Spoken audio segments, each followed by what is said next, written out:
All right, what's up, guys? This is Kareem. Welcome to the 54th episode of the Get Down. Gary, I changed the outro up last time. And I changed the intro up this time. I know you're just crushing me out here. Gary W here, hanging out with you. We got a very special guest over here. One of our more opinionated DJs. Yes, the one, yes. The only, the Cheese. Hello everyone. Thanks for having me. I'm excited. I feel like I listen to these every week and I'm screaming into my iPhone with those opinions. So I'm glad I can finally get on the platform and speak my truth. Yeah. So normally what happens is like Gary and I'll touch base on like Sunday about how the weekend's gone or Monday. And this weekend, number one, I got in a fight at a gig, which is first and foremost over a request. So this episode, I said, Gary, we got to get Cheezy on the show, and we're going to do an all request show and talk about, patrons requesting music and the things that have happened to us and our different stances. So that's what we're talking about today. And Cheezy's super opinionated on this. So that's, again, why we're having him on. But Cheezy's, one of our New York City DJs, one half of the AVC. So he produces his own music with his partner, Fahad. They put out pretty dope pop music, house music. And yeah, man, he's kind of turned into one of our like managers of our venues that we're running in New York City. He lives in the LES, and that's where a lot of our spots are. So it just worked out, and it's kind of evolved naturally. Yeah, absolutely. This has been a hot button. This is a hot button topic, no matter, which DJ you talk to, right? Everybody has different opinions on it. Everybody has different thoughts and obviously different experiences. So we have our group chat that we've been talking about a lot on the podcast here. And that's just been an ongoing saga, obviously, with 400 and 500 messages going back and forth about what's happening with requests and everything else. And so, yeah, when you put like 20 DJs in a chat, obviously you're going to have a lot of requests to talk. And yeah, Cheesy obviously is the most, I think, opinionated and forward, almost like forward thinker. I think you think of things that like some of us don't think of. So I'm excited to have this conversation. But Kareem, let's start with your fight from this week, because first of all, I know that you've had like the no request shirts and things like that, but I don't think it's ever gotten to the point where it's gotten, number one, physical, and number two, just as contentious as it was, with the language that was going back and forth. So go ahead. Yeah. So, all right. If anyone who knows me, like I'm probably one of the last people that's going to get in an actual physical altercation. I'm pretty calm and chill. Like, even if you get my blood boiling, like I'm not going to fight somebody, especially in a place where we're booking the DJs or just where I'm DJ. It's super unprofessional. It's like the last thing that I want is to come to blows with a patron, no less, So, so I think the last fight I got into was like, I don't know, 9th grade, 8th grade. I couldn't even tell you. I've been ready though. I've been boxing for the last like 5 years. So I've been saying like, if somebody wants to throw fists, like I'm ready to rock. Like, let's go. 1, 2, 3 out here. So yeah, so I'm at Tally Ho on Thursday, my residency, and it's early in the night. So like 10:30, 10:45, it's just starting to get going. And a customer comes up to me and he's like, yo, so 2 of my best friends just died in a car accident in the last week. Can we do a moment of silence for them? And I'm like, oh man, like, first of all, I'm so sorry. Like, that sucks. It's early in the night. So I'm, sober, I'm patient, and whatever. I'm having this back and forth with this guy. And I'm like, listen, I can't shut the music off, man. Like, we're just getting this party going. I'll figure something out though. I'll shout them out. We'll do a little tribute. We'll do something. So UFOso is with me, and I'm like, what the fuck are we going to do? And he's like, all right, I got a plan. Let's shout let's turn the music off. Let's shout the 2 people out. And then we'll do a tribute to like our fallen musicians or artists or people. And he's like, play DMX. I'm like, all right, cool. We can do this. So which, number one, I'm going to interject here and there. What a professional move, like, to even think of that. Like, I would not ever think to like, all right, this is how we're going to formulate this. it's nice to have two people and be like, okay, like you DJ, I'll kind of figure out the other back end stuff. Yeah. So when you said he came up with that, I was really impressed. Yeah, like if you're watching on YouTube, comment right now what song you would have played. Somebody in our group chat was like, I would have played I'll Be Missing You, like Puff Daddy and the Fam, which I thought was incredible. Right. So yeah, so we do it, and UFO's on the mic. I do the echo out and the pause, and then we hit DMX, and this guy like throws his hands up. He's pissed. He's like, what the fuck? I'm like, dude, we just like really went out of our way to help you out. And so whatever, I don't see him the rest of the night. We're getting to the end of the night. It's now 1 a.m. Tally Ho's jam packed. I'm playing like bombs at this point, like EDM, raging stuff, whatever. And this guy's back. And I'm like, this motherfucker, he's back. He's like, yo, I need you to do a 30-second music shut off tribute for my friends. I'm like, dude, no, like it's not happening. And he starts throwing money on the CDJ. I'm like, yo, I don't want your money. Like, take the money back, please, because I can't do this right now. I'm like, look at the dance floor. There's no way in hell I'm shutting the music off for 5 seconds, let alone 30. So he's starting to get pissed. I'm starting to get impatient. I'm like, bro, get the fuck out of here. Like, leave me alone. Like, you got to go. There's no security. There's really no get down DJs. A bunch of guys were there early, but they kind of cut out to go bounce around. UFO also went to the city. So I didn't have the normal entourage that we would normally have around us. And this guy touches the CDJ to stop the music. And I'm like, bro, I push his hand off the CDJ and I point at his face. And I'm like, do not fucking do that, bro. Don't do it. Then he goes to grab me by my throat. And as soon as he did it, I just like shoved him to the ground, basically. And he got up to come back at me. And I don't remember if somebody stepped in the middle or if I pushed him again. Like, I don't really know what happened, but then I jumped on the mic and I was like, security to the DJ booth immediately.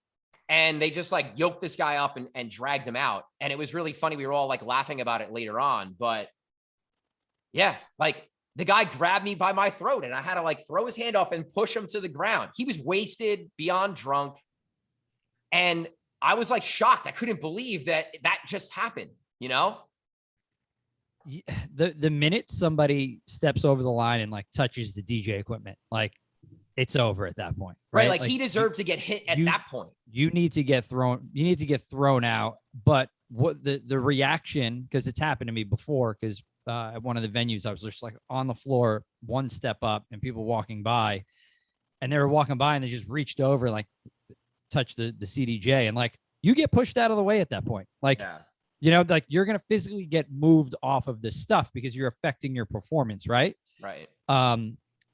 That's not always the right thing, but it is the first reaction because you're trying to remove the person from what they're, you know, interjecting and doing. So, so it's not surprising that you push the guy out like on the floor. I mean, first of all, he's coming at your neck. That's insane. Yeah.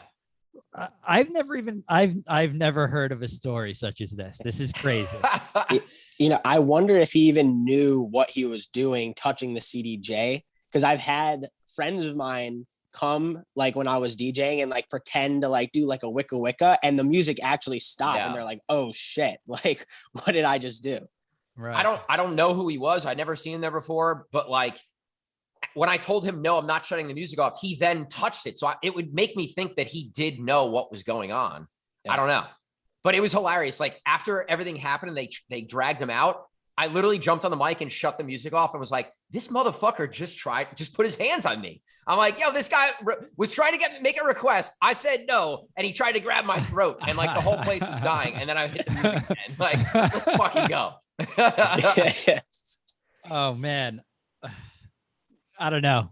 That's insane to me. But you know, in past episodes, we've talked about how hospitality has been really struggling lately with having a lot of turnover in hospitality and you know, showing up to places and being underserved, so on and so forth. And you guys went above and beyond, right, to try to make this guy happy. And he's just immediately upset about it. I don't know, like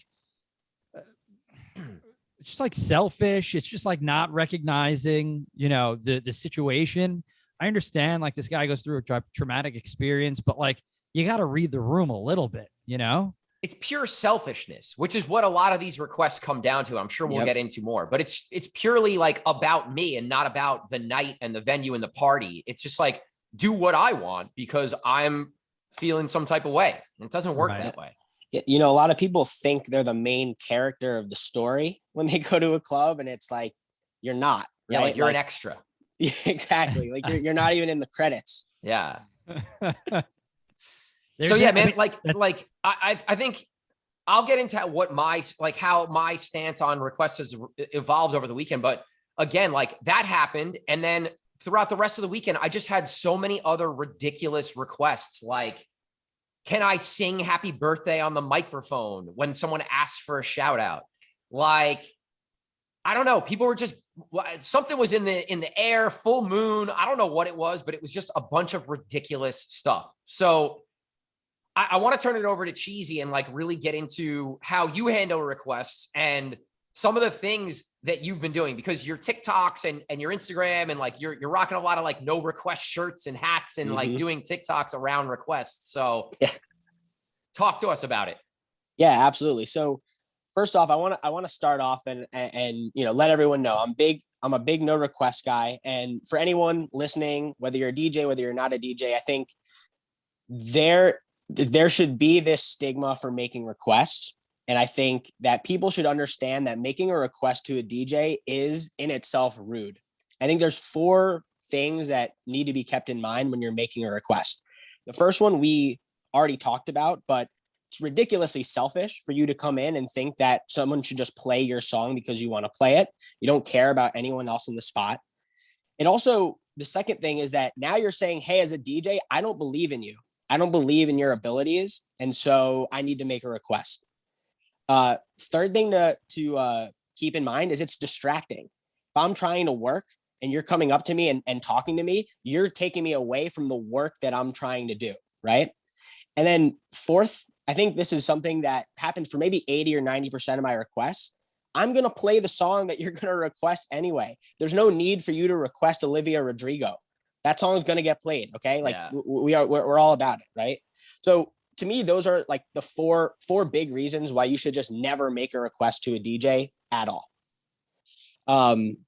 I think that after quarantine, we've been seeing a lot more, at least I've been seeing a lot more requests from people coming through. For some reason, I guess everyone listens to music. TikTok's really been taking off on blowing up songs, making people think that, they know about music and they know what to play. They know what's right. So I wear no request shirts. I put up signs and everything, but I think there's definitely an art of dealing with different people. And there's also definitely like a mood that you might be in. I try to be at the beginning, I try to be very nice, but there are many people that I'll say, hey, I'm not doing requests. And they say, yeah, I don't care. Like, can you play this? And, that's when I think the mean type of DJ comes out, some of those mean stories. And so, we talk a lot also about the staffing, and I do think that there needs to be a security guard near the DJ for the exact reason you spoke about. I had someone who passed out next to the DJ booth at my last gig, obviously on some type of drug. And I'm like out there screaming like for a security guard, like, dude, like someone come over here. Like this guy's literally on the ground. But there needs to be, some type of protection and, stopping people from trying to put their will onto a night. It's like not your night. Our job to see the whole room and understand how the whole room is working and dancing and enjoying a music set. And so ultimately that's kind of pushed me to the point where now I don't take requests. And even for money, I'm like, I don't even know if it's worth it to throw away my whole set or my whole groove just so I can play your one song. So much here, so much to unpack here. Like I'm like writing notes, like it's going out of style. So I'm big on not just to go off the last thing you said. I don't take money. I try not to take money because I feel like once I take it, I feel responsible to play the song that the person has requested. Right. So I just say no to all money. Unless like it's an Olivia Rodrigo track and I'm like, well, I'm playing that anyway, so I'll take it at that point. But if it's like one of those like I'm not sure, I tell them to keep it. More often than not, they have me keep it, and then I'm not playing the song anyway. Unless it winds up working out. I think what gets lost in our industry is that in a nightclub where dancing is the main draw to the establishment, is like the DJ is the main attraction. So to not have security or somebody always paying attention to the DJ booth is a detriment to the place for multiple reasons. That person passes out, and now you got to worry, because realistically their health is probably a little more important than the next song that's going to play. So if the music cuts off, now the whole night's all thrown, right? Yeah. Instead, if you have somebody checking in constantly or have security there, they're there to tend to that, and then you can tend to your job. What really gets lost is that DJs, you have to constantly be engaged, right? If you're not engaged, you're not doing your job properly. It's crazy to me to see these DJs jumping up on the table while they're DJing, and I'm like, obviously they're playing for an hour and it's a show or whatever. That's a whole different story, I guess. But like, it still goes through my mind. Like, aren't we worried about like what's happening? Like, what are we playing next? And so on and so forth. Different mentality from a local DJ, So like realizing that we are the main attraction and knowing that our every second is very important to the night, to the arc of the night. Like there's been times where I got into the second chorus or I got into the second verse and it kind of took the energy out of the room. We're only talking about 10, like you can miss something by a second or 3 seconds because somebody's talking to you, and it can like completely have an effect on the arc of the night. So that's just some thoughts that I had with some of the things that you said, Kareem. Well, that's my biggest thing is like, you're coming up here and you're bothering me in the middle of me. Like, I'm creating this vibe, right? You guys, as a customer, you want to have a good time. You want to feel the music. When someone's coming up and interrupting me, let's say at 11:30 as the night is going, and we're just building this momentum and strong energy, and you come up and interrupt me, and I miss my cue to transition the next song. And like you just said, then the next like break comes and the next build, and you have to like rebuild that energy. Like, you're fucking up the night for everyone, including me as the DJ. So your dumb request, which like Carlos said earlier, I'm probably going to play anyway in most cases, because they're going to ask me to play Pop Smoke or ask me to play whatever, some song that I'm probably going to play anyway. Like, save it. Like, we're going to get there. It's 10:30. Like, we're just getting going. I don't need to hear your dumb peak hour request that I'm going to play anyway. Yeah. And that's my biggest issue. And the other thing I'll say is, I don't mind requests if you approach me in a respectful, cool way. If you approach me and you're like, hey man, you're crushing it. Your music's been awesome. If you can, it's my friend's birthday. Can you play this song? Like, I'm going to try to do that because, again, we're in hospitality and like, I want them to have a good time. And if me like playing a song for someone's birthday and there's 10 of them here and they're going to like make noise and dance, like, I'm going to try to do that if it fits with the night. But if you come up to me like, yo, I'm not really feeling this music, like it's kind of whack, like you should play this, I'm never playing your song. Right. And I'll tell you that because you approached me in the completely wrong way and you're making me be defensive immediately. Like, I think that when you those people give a bad name to all requests, right? And there's a lot of those people that are like, oh, like you're not doing a good job here. Play this song. The place will go crazy. I love that quote, right? Oh my God. I like to sometimes just play the shit song and be like, yep, you did a great job. Fantastic. Yeah. I've done it before. Like, and then you just have something in the back of your mind that everybody's going to go nuts to right after it. Yeah. But Kareem, you said something that's super important. That is one of the reasons why I do take requests, and I think it is important to do so, is because we are in customer service. And like I just stated, like we're in a state of bad customer service across the board in all industries. And we are there to not only, to make sure everyone has a good time. You can at least entertain it. Even though if you're not going to play it, you can entertain it. Now that person thinks that, all right, like at least somebody listened, right? Yes. I want to push back on that, Gary, Go. a little bit, which is that we're not in customer service. Like we are not like we're not getting paid tips, right? We're not here working for that one person, right? We're not like the bartender, right? We're not like a server.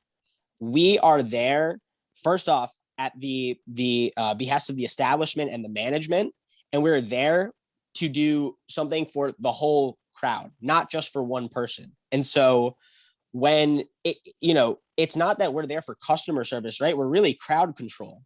And that's like a different mindset a bit for me when people do come up with requests thinking that what they want to hear is most important, because we're not actually there to play their song, right? So I kind of push back a little bit on this like customer service thing, because we're not there. Those customers aren't paying us, right? So it's not on us to do what they want. It's on us to do what's right for the club, do what's right for the management. But that's the thing. If we come up and shut them down and they don't like our attitude about it, well, they could walk out the door and go to the next place, which, yes, there are several ways to look at that. Fine. I don't want somebody who's going to have a bad attitude, et cetera, et cetera. But your bartenders and your management's not going to be happy if your ring's low at the end of the night. I guess I always look at it from that side of it. And maybe I shouldn't. Maybe I should just worry about my job. You know what I mean? Well, the flip side is that if I do, there's always this, if I do play their request, everyone else is going to be annoyed and could leave, right? Just because I made that one person happy, and I pissed off everyone else in the club. You see what I'm saying? Like, we should be maximizing people happiness. And if there's one person who's like, you need to play this song or I'm leaving. Yeah, good. Leave. Because I'm not going to play your song and get everyone else to vacate. I think it's very much dependent on what that request is, because I've had great requests, right? Because I like to use some of those requests where I have said to patrons like, holy shit, like I would have never thought about that song. Thanks for reminding me of that. And I wound up playing it. It wound up being a hit, or it was maybe something in, that was maybe outside of my reach or knowledge of, what I know that the crowd, maybe I didn't know the crowd wanted that and they really did. And now I can use that in later sets. So that's definitely happened. I've also learned new music. We've told the story before that I played Shut Up and Dance, and it was like it went off where I was, and then Kareem and I did a bootleg of it. And so like I've used it also to my advantage, not just as, and that's why I like to just entertain them. Now, people, like I said, people do cross the line, and that's when you have to get, security involved or just some management involved and just be like, hey, listen, like he's not going to take any requests anymore. Right. And I want to point in on that. I think the first thing I'll say is there might be one or two times where that's ever happened, but it's rare, at least in my experience, of someone actually making a good request. It happens, but it's rare. But I think the other thing that we have to keep in mind, and, Kareem really pointed this out, is that you're inviting problems when you allow people to come up and make requests. You're inviting this potential for there to be conflict, because you now have people who either look at what they make a request and either you don't do it and they're mad, you might do it and they're still mad, or you'll do it and they're happy. But if you end up leaving them not, satisfied, you have potential for someone to start a problem. And I feel like now I can cut that out without any conversation by just saying, I don't take requests. I don't do shout outs. Sorry. It's done and over with. Conflict avoided. Let me jump in real quick. Go ahead.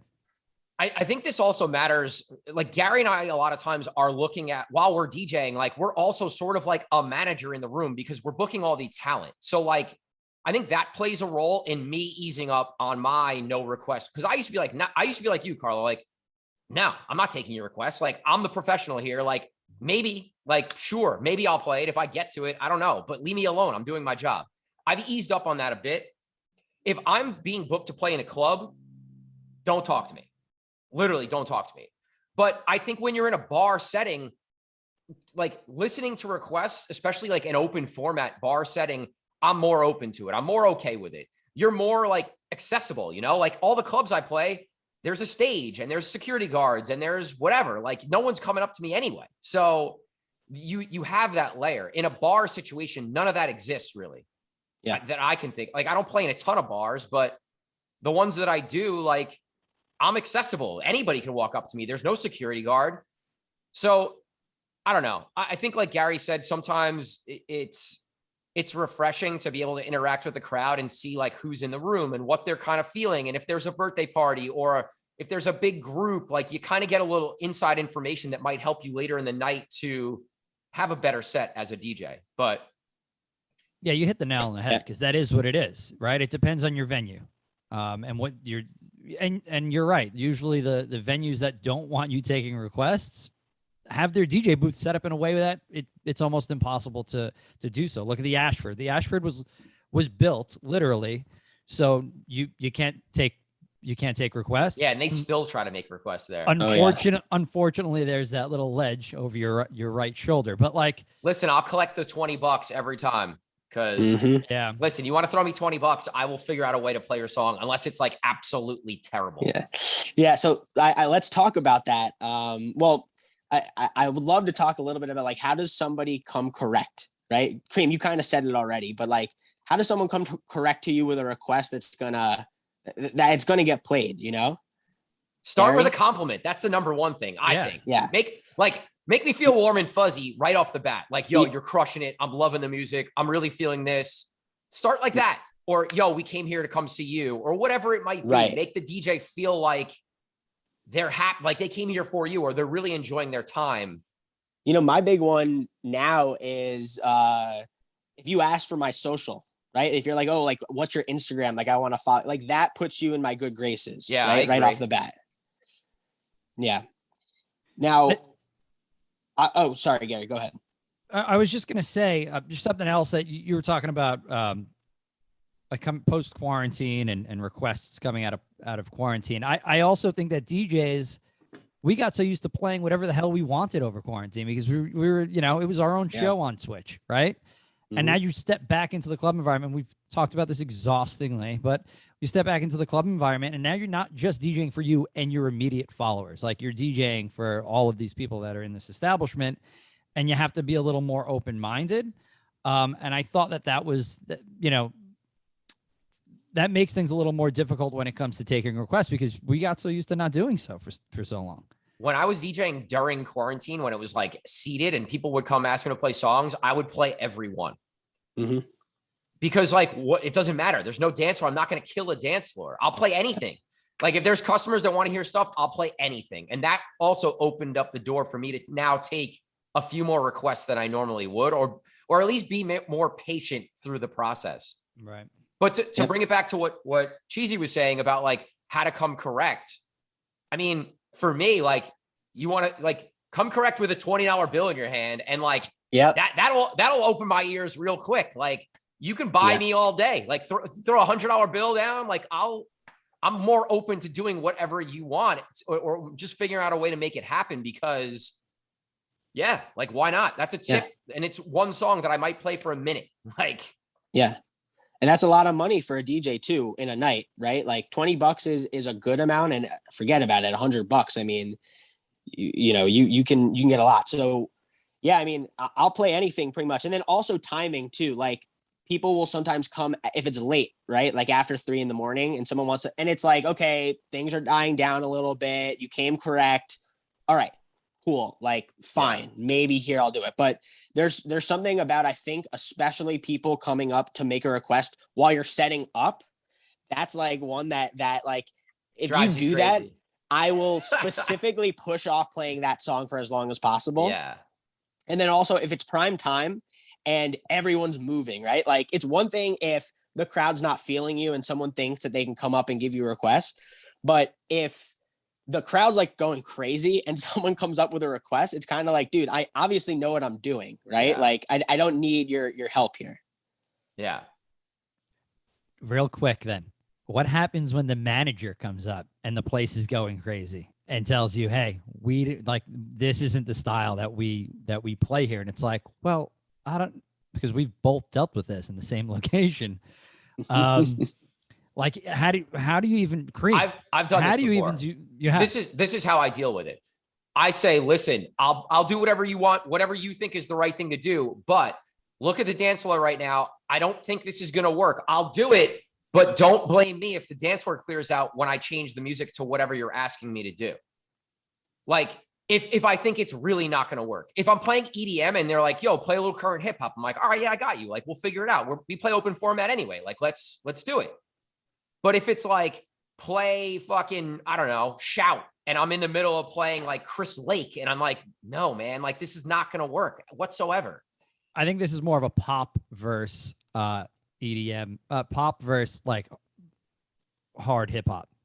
I think that's because that was being like incredibly. Finally, a manager asks for some hard hip hop, but you're like, it doesn't translate in the room, you know. So it was really like a funky situation to be in when you have like 300 people singing along and, you know, hands up in the whole ordeal, and the bar is 4 deep. And it's like, it definitely depends on your relationship with the venue and with the manager. Mm-hmm. If it's a place you've been working at for a long time, you'll be like, nah, bro, I'm telling you, I can't do this now. Right. If it's a new place, you kind of got to do what they're asking you to do. Like they're the one who's in charge, right? Technically. Yeah, they're the ones who sign the check, right, at the end of the day. So yeah, for me, I you know, the thing that I try to do is I try to definitely, I'm very great at this at DJing, but in life really is like I tread the line. So if someone comes up and he's like, hey, like switch it up to like some hip hop, maybe some hard hip hop. Well, what is hard hip hop, right? Like, are you talking Pop Smoke, or like, are you talking DMX, or like, is this how we do it? That's hip hop, right? You know, like you can get away with a little stuff. I think we have sometimes enough latitude to do stuff like that, and so, you know, sometimes act stupid, you know, and get away with it. So sometimes I like to play that card a little bit, and it works. It works. I would say this is also another like is this a big club or is this a bar? Because at the big clubs where bottle service is a thing, like you're catering to the people that are spending $20K, you know, like you kind of you don't have to do what they ask for, but like, you're going to want to take care of those people because they're spending a lot of money, and the owner and the manager want to make sure those people are happy. So like, all right, sure. If someone wants to hear Miley Cyrus and you're in the middle of playing Pop Smoke, like figure out a way to make that transition happen, and like figure out how to make it happen like right now. Because if you don't do it, they're going to come up to you and be like, why didn't you do what I just asked you to do? And this used to happen to me a lot in the city, playing some of the bigger bottle clubs, and even at Birch, like, you know, in Hoboken, like it still happens. You're catering to the people that are spending the most money. And a lot of times you kind of have to do what they ask you to do. Yeah. I listen, I'll play Miley Cyrus into Pop Smoke by myself. I love that transition. Whatever. I just came up with like two random opposites. But whatever that weird change up might be, you know, and then somehow figure a way to get the room back. Also, it's a challenge. It's hard. Right. You got to be a good DJ to be able to do all that with mic work, with DJ skills and transition skills. And it's not easy. Since we're kind of like in this like music formatting conversation, but like we said earlier on, Cheezy's New York City based, has pretty much always has been. But has definitely come across the river a few times to play some shows. Do you think that, because in my experience in the past, the music scene is different. I would play completely different in the city than I would in Jersey. Do you think that still holds true? And, you know, do you think it's like there's similar scenes? Is it dependent upon which place you're playing? Yeah. Well, you know, first off, I think the one thing that's crazy about New York, it's so big. There's so many scenes, right? Like every bar, every club, they're all doing something different. They all want something different. So you'll hear, you know, oh, this is the type of style we like, or this is the type of thing we do. Now that said, I do feel like ever since quarantine, there's definitely been more of a crossover of some of the stuff that I would play in Jersey now doing better. Like definitely a lot of the pop EDM stuff. Like I'm getting away with playing a lot of that stuff in places that before I think would have kind of like looked at me kind of funny, right? The big hits, On My Mind, you know, Friday, like those are obviously at a certain point, those are pop. right? But even some of these EDM pop remixes that like at places like 80 River or places like the Ashford are the standard or the norm. I'm getting away with playing those in a lot of places before that were like, we just want hip hop and pop.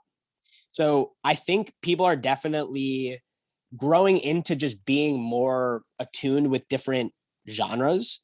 But the one thing that I do see that's still different, at least in my experience, and I'm sure y'all probably have even more experience than I do, is like the hip hop stuff, you know, is still hitting pretty well, especially with regards to like, you can play Pop Smoke in New York City, like pretty much anywhere, and people react to it. I don't know if that's really the same necessarily in some of the Jersey spots, right? Like even the management will be like, yeah, don't play that.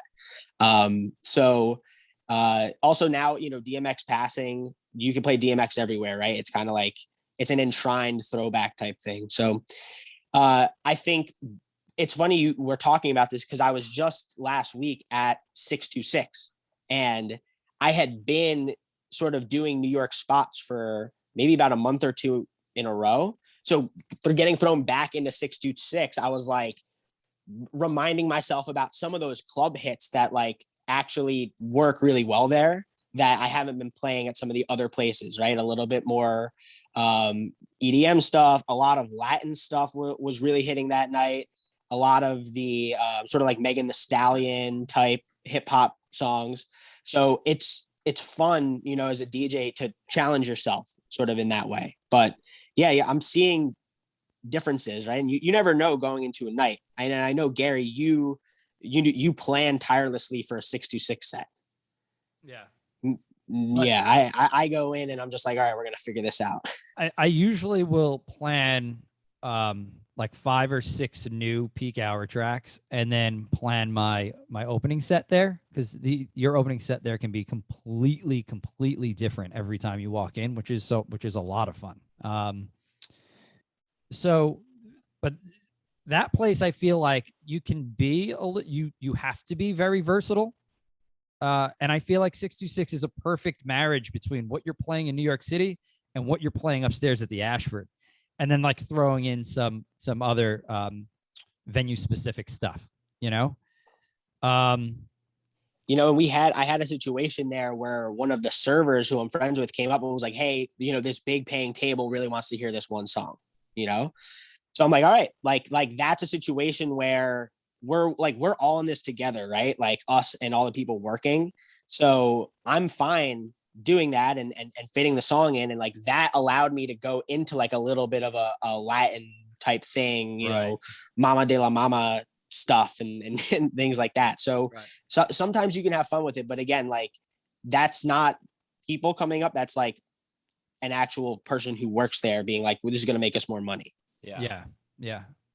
I think that's like the right attitude to have is like, you know, we're a team when we're working a night, right? Like the things that the DJ is doing is going to help the servers make more money or less money. And the same thing with the bartenders. And if it's a bottled service table, it's whether that table stays to buy an extra bottle at the end of the night kind of thing, which could mean like hundreds of dollars for that waitress, you know, like, so I think thinking about this as a team is like the way to go about it. And it's like, does this make sense for the team or does this just make sense for this one person that's coming up to you? Right.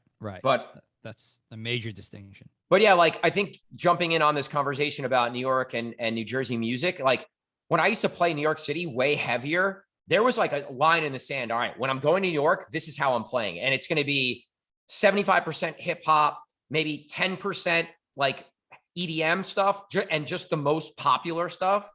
And maybe a Latin song here or there, or maybe a little reggae here and there. And like, that was kind of it. And then in Jersey, it would be like, all right, you're playing more house music and more EDM. It's like more, you know, 60% or whatever the breakdown might be.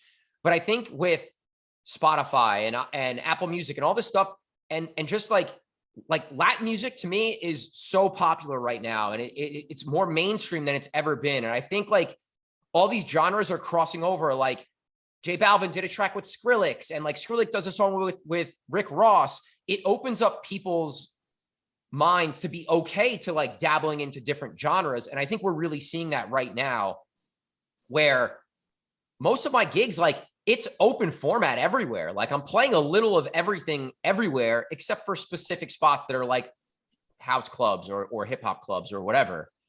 So I think that's cool as a DJ. And I think it's been a challenge a little bit because, you know, you have to learn and know more stuff and your crates need to be more built out. So do you guys think that the accessibility of those things that you just stated now that people have had that in their lives for 5, 6, 7 years, like a Spotify, et cetera, now has like the club aged kids, like the 21 to 25, more open-minded to music? Because I think like, it's just the norm now. Like the radio, no one listens to the radio. Like people go on their apps. Right. So what I'm saying is like coming up, right? It was like, okay, this is kind of, this place is a hip hop place. This place is a house place, but that's because a lot of times you didn't have accessibility to all of it, right? Like we didn't have Spotify growing up. You went and bought a specific CD. Right. What I'm saying is that club age kids that are 21 now have always had access to this stuff, right? So it really makes it really makes them more open-minded to different types of music, whereas it wasn't always like that. You had to go out and specifically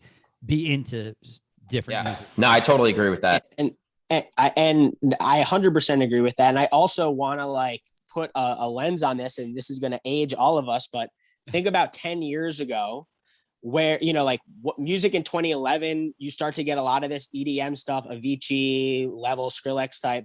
Then like in the 2016, 2017s, you get all this trap, you know, hip hop. Kids that are going to the clubs now that are 21, 22, 23, these are their throwbacks, guys. Yeah. Like, these are the things that they grew up with that like now they're listening to in the club and they're like, hell yeah. Like I play Levels now, you know, and it goes off everywhere. Yeah, it does. Like, and before, like, I don't think I would have played Levels in 2015 or 2016. Like it wasn't that type of thing yet. It was played out. Yeah. It was played out. You just weren't touching it. Yeah. Yeah. Yeah. So I think that's a good point. Think of these kids. Yo, like you really have to think about like, all right, like the 2010s is kind of like my warm up. Like that's the 2010 to 2020 is your warm up, right? And then like the newer music is now your peak. And it's like 2010 stuff for me is like some of that was peak hour when I was DJing at one point in my life. So it's like you have to readjust and really cater to your crowds, which is important. Yeah. Cheezy's approach to his sets are fantastic. There are no throwaway tracks, right? That's what he lives by, and I love it. I love it for most venues now. Ever since, like you said that, like I do approach a night a little differently, like where there's a lot more energy to start the night. You know, depending on the place and how many people are in the place, etc. No, but it's kind of true. Like we saw it right after pandemic, where just you go into a spot and it's packed, right? You can't play a throwaway track. Like there's no warm ups really, right? It's like your warm up is let's get people going, right? And if you play like a song that's off, like people will leave. People will go somewhere else. So yeah, you know, for me, it's just been kind of like. I have this thought process always in my mind because you're always wondering, like, should I play that song yet? Should I play that song yet? And now I'm leaning more often than not. I'm like, listen, I want to listen to this song right now. Sure, these people want to listen to this song right now. Let's play it. Let's burn it. And you know what? Ultimately, if the song is that good, maybe I'll play it again in 3 or 4 hours. I have no qualms with playing a peak time song twice, right?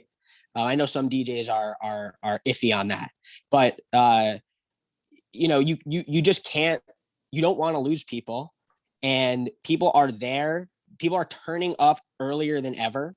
And I saw like there was an Instagram post that Cream actually left like a really big thing on about opening DJs. And I thought that was a really interesting like conversation that a lot of people were having.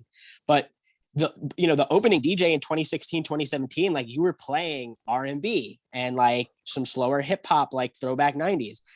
Now, when I walk into a room at 10 o'clock, not really playing those tracks anymore. Like I'm not warming up with Peaches and Cream. Right. I think when you're opening for somebody, you have to know their style, and it still has to have energy. One of Cream's best sets was an opening set, and there was so much energy. So like, I think it depends on the situation of like, you're not opening for yourself as much anymore, right? You're probably coming with a little more energy to set the tone for the whole night.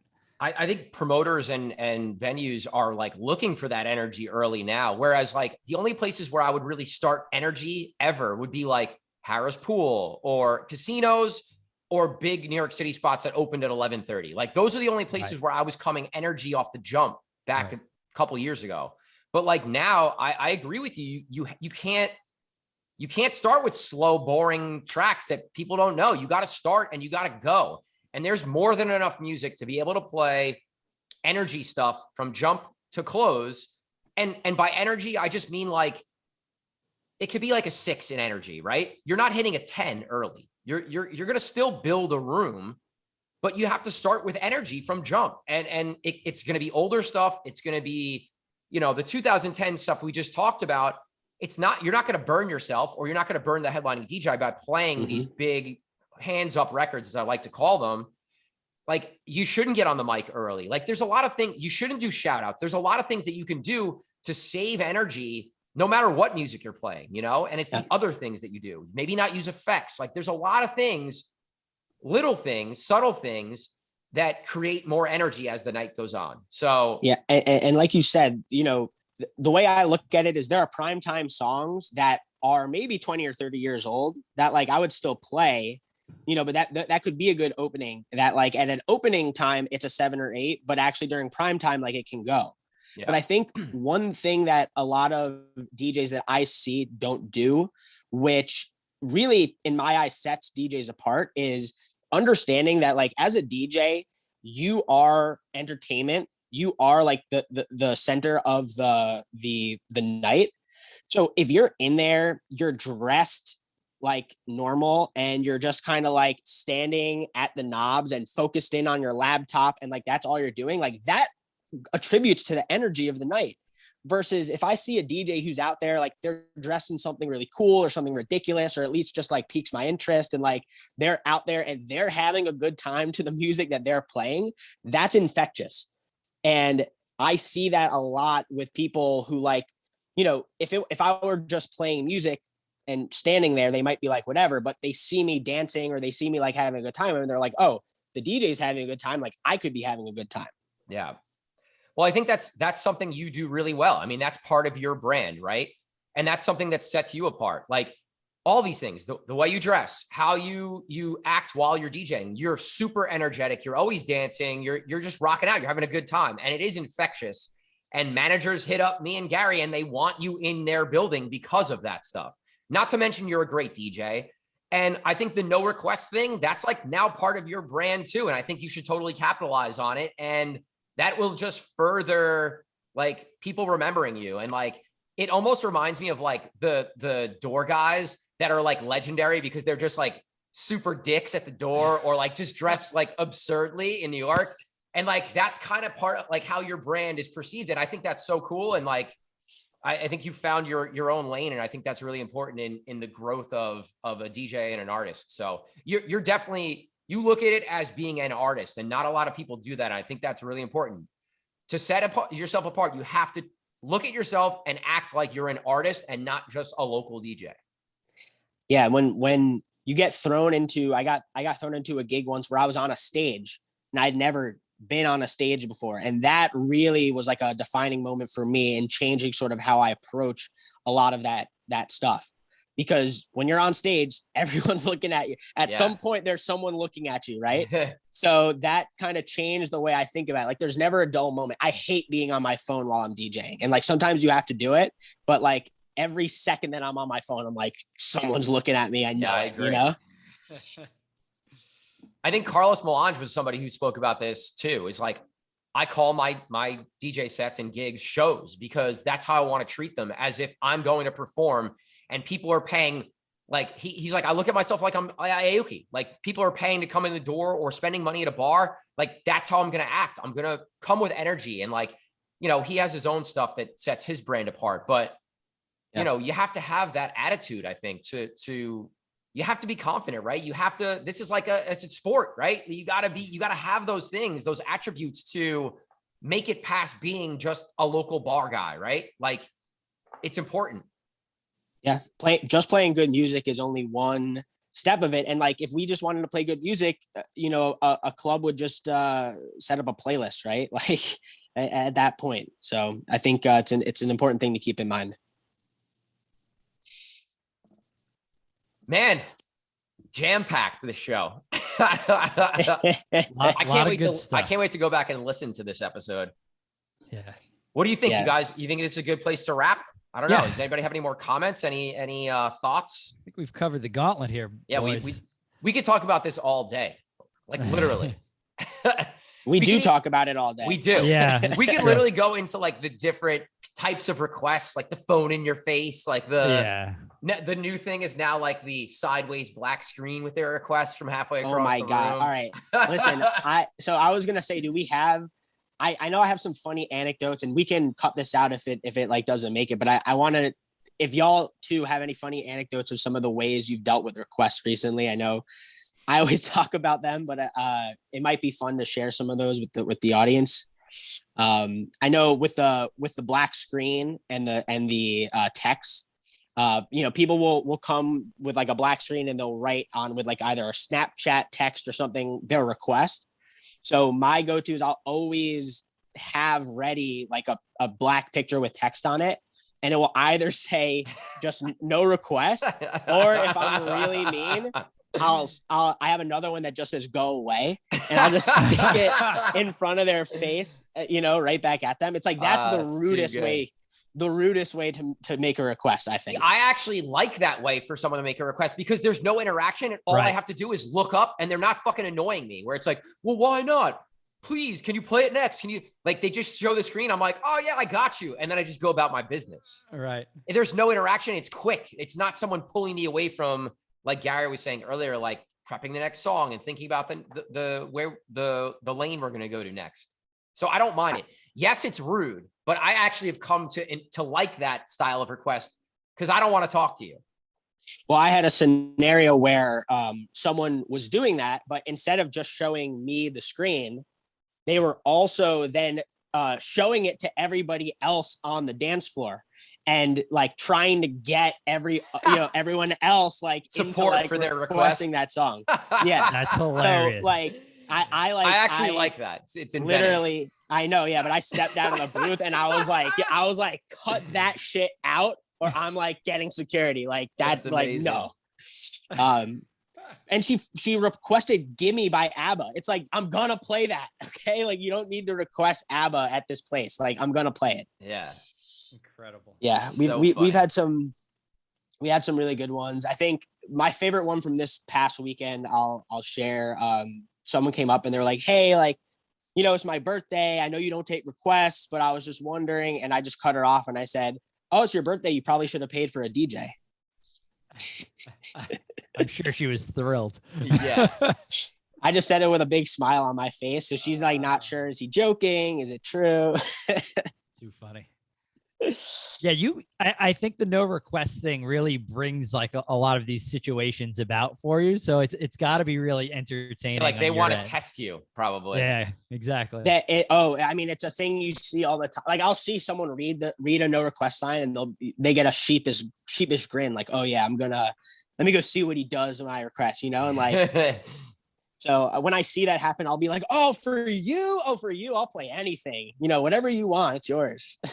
I think you're probably very good at just having a lot of fun with it. And like, it probably doesn't come off to the customer as you being a dick, and it's just, it, like Cream said, like now it's becoming part of your performance. So like having fun with it, that's a different way to look at it. Like it's, it could be a positive.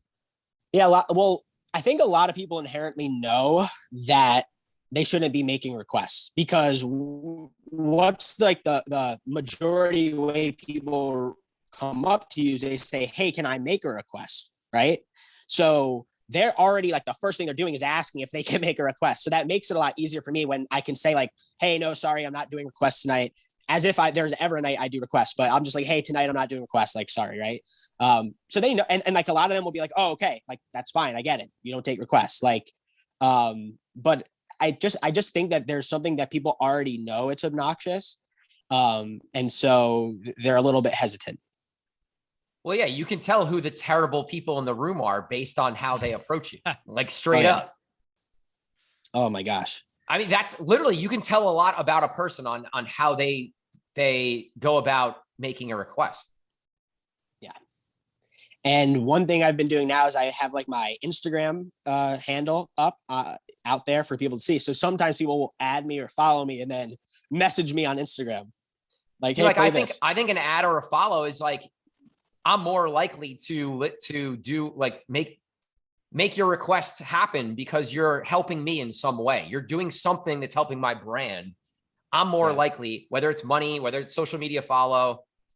But yeah, I should make punch cards and just like if you come to a Cheezy gig, you know, like I'll that would be stamp it, incredible, actually. you know, and then like if you come 5 times, you get a request. Yeah, like I'll buy you a beer and you get a request on your 10th visit to a Cheezy Yeah. show. That'd be awesome. Yeah. Yeah. The other thing I've considered doing is like, you know, buying those airline headphones. And when people make a request, just giving it to them, branding it, you know, with like cheesing the request and being like, oh yeah, if you want to hear that song here, you can go listen to it, and like give them the headphones. It's like, can you get mad at getting a free pair of headphones? I don't know. That's funny. Oh, Yeah. man. Actually, you know what? Before we wrap up, the one final thing I'll say is, like, as a DJ, like, you need to figure out how you're going to handle these situations, right? Like, the three of us are kind of on 3 different ways of how we deal with requests. Like, and you got to figure out how you're going to do it. And you should think about it and kind of have a plan going in, because you know you're going to get them. You know what's going to happen. So figure out what works for you. Of the 3 of us have what works for us, right? And it's different, but it works for us. So I think you guys listening need to figure out how you want to handle them. And like, however you want to handle them, I think is okay. You know, like, it's your night, you're working and you're playing the music. So whatever allows you to have the best performance that you can have, I think that's how you should approach it. So, yep. But yeah, no, appreciate you guys for listening to this episode. The all request episode. I don't know what we're going to call it, but I think we might do these more frequently when things like pop up. As far as like weird things, like people trying to fight me in the club or whatever. But no, thank you guys for listening. This episode is episode 54. Cheezy, thank you for jumping on with us. We appreciate you. Keep doing what you do. My name is Cream. Gary W. Peace out. I'm Cheezy. Peace. Later, guys.